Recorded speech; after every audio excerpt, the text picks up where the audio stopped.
ito, breaking news. It's not really news actually. Allegedly, hindi pa to confirm, nililiwanag ko, sabi naman nila fake news ito, hindi pa to confirm, so baka may gustong mag-confirm nito na balita, na may na-receive kasi sa ako na 3 tao na nag-text, isa sa Malacanang, yung dating, nandoon sa loob, then yung dalawa na nagtrabaho din kay Bangag, allegedly, si Bangag ay isinugod sa hospital. So gaano katotoo na Bangag dahil sa kidney problem mo ay sinugod ka sa ospital. Kasi the few days ago puffy yung mukha mo Parang hinahabol ka ng hininga, naghihingalo ka. Ang wish nga ng mga ibon dito sana ma-over-D ka daw.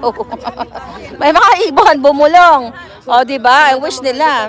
Di ba, Palangga? Yayakapin ka daw niya. Di ba nga?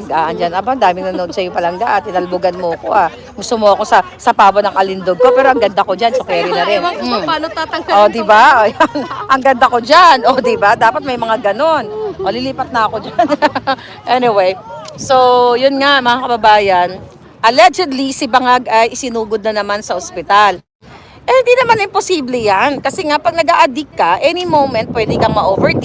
Katulad nung mga nakaraan, ng mga pangyayari, di ba? At sa mga kaibigan nila, and allegedly, yung kanilang entourage dito ay na-over-D rin.